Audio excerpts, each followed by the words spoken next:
नमस्कार श्रद्धालुओं, आप सभी का हमारे चैनल तीर्थवाहिनी में हार्दिक स्वागत है। आज हम बात करने वाले हैं हिंदू कैलेंडर की एक बहुत ही खास, बहुत ही महत्वपूर्ण रात के बारे में, महाशिवरात्रि। चलिए, इसके रहस्यों को और इसकी दिव्यता को थोड़ा और करीब से समझते हैं। तो इस सफर में हम क्या-क्या देखने वाले हैं? सबसे पहले तो शिव की ये महान रात्रि आखिर है क्या? फिर हम जानेंगे कि इससे जुड़ी हुई मजेदार कहानियां कौन-कौन सी हैं। एक दिव्य ब्रह्मांडीय मिलन की भी बात होगी, और हाँ, भक्ति का मार्ग कैसा होता है इस दिन, वो भी देखेंगे। और आखिर में समझेंगे कि इन सब का असली मकसद यानी आंतरिक आत्मा का जागरण क्या है।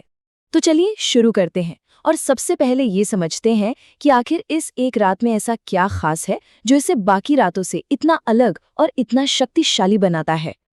अच्छा, तो सबसे पहले एक बहुत जरूरी बात समझ लेते हैं। देखिए, एक होती है शिवरात्रि जो हर महीने आती है, और एक होती है महाशिवरात्रि जो साल में सिर्फ एक बार आती है। अब फर्क क्या है? देखिए, जो मासिक शिवरात्रि है वो एक तरह से व्यक्तिगत साधना का दिन है, लेकिन महाशिवरात्रि वो एक बहुत बड़ा आध्यात्मिक उत्सव है। कहते हैं कि उसकी ऊर्जा पूरे ब्रह्मांड में महसूस होती है।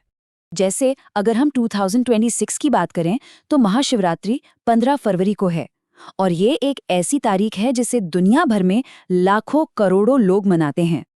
अब जो बात इस रात को वाकई में दिलचस्प बनाती है वो ये है कि इससे एक नहीं बल्कि कई सारी बड़ी बड़ी पौराणिक कथाएं जुड़ी हुई हैं। ये एक तरह से उन सब कहानियों का संगम है। और देखिए, ये जो पौराणिक कथाएं होती है ना, ये सिर्फ कहानियां नहीं होती।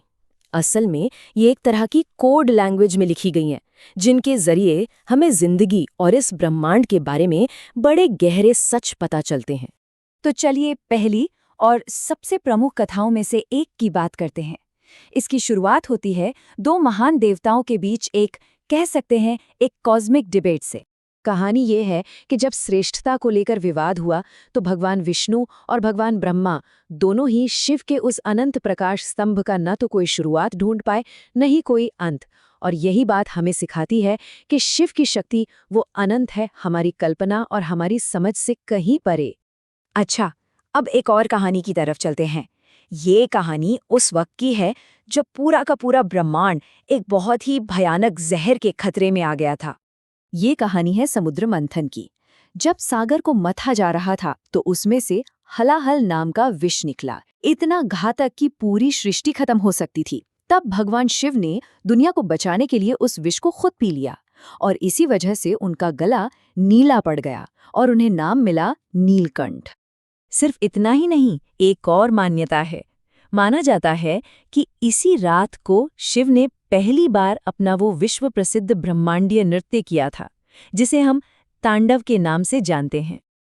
अब ये तांडव सिर्फ एक डांस नहीं है, ये असल में सृष्टि, उसके पालन और फिर उसके विनाश का दिव्य नृत्य है। मतलब ये उस कॉस्मिक रिदम का प्रतीक है जो इस पूरे ब्रह्मांड को बनाता है, चलाता है और फिर अपने अंदर ही समेट लेता है। लेकिन शायद जो सबसे ज्यादा मनाई जाने वाली और सबसे प्रसिद्ध कथा है वो एक दिव्य विवाह की है। एक ऐसा विवाह जिसका असर पूरे ब्रह्मांड पर पड़ना था। हुआ ये कि देवताओं को तारकासुर नाम के एक शक्तिशाली राक्षस से छुटकारा पाना था, और उसका वध सिर्फ शिव और देवी पार्वती के पुत्र के हाथों ही हो सकता था। इसलिए ये दिव्य विवाह सिर्फ एक प्रेम कहानी नहीं थी, बल्कि तीनों लोकों में संतुलन वापस लाने के लिए बहुत जरूरी था। और यहीं पर इस त्योहार का सबसे गहरा फिलोसॉफिकल मतलब छिपा है। शिव और पार्वती का विवाह असल में चेतना यानी पुरुष और ऊर्जा यानी प्रकृति के शाश्वत मिलन का प्रतीक है। वो दो फंडामेंटल प्रिंसिपल्स जिनके मिलने से ही इस पूरे ब्रह्मांड का निर्माण होता है। तो ये तो हुई वो दिव्य कथाएं जो महाशिवरात्रि की नींव हैं। लेकिन सवाल ये उठता है कि भक्त इन शक्तिशाली कहानियों को अपनी पूजा और अपने रिचुअल्स में कैसे उतारते हैं, मतलब इस रात को मनाया कैसे जाता है। चलिए अब ये देखते हैं। इस रात का जो सबसे मुख्य रिचुअल है वो है जागरण, यानी पूरी रात जागना। पर इसका मतलब सिर्फ आंखों को खुला रखना नहीं है। इसका असली मतलब अपनी चेतना को जगाना, अज्ञान के अंधकार पर जागरूकता की जीत। इस पूरी रात की पूजा को ना 4 हिस्सों में बांटा गया है, जिन्हें कहते हैं प्रहर। हर प्रहर, जो करीब 3 घंटे का होता है, उसका अपना एक खास महत्व है, अपनी एक खास पूजा विधि है। ये एक तरह से स्टेप बाय स्टेप प्रोसेस है जो साधक को धीरे धीरे और गहरी चेतना की अवस्था में ले जाता है। फिर आता है अभिषेक, यानी शिवलिंग का स्नान। ये बहुत महत्वपूर्ण रिचुअल है। और एक बात पर गौर कीजिएगा, अभिषेक में ज्यादातर ठंडी तासीर वाली चीजें चढ़ाई जाती हैं, जैसे जल, दूध, दही।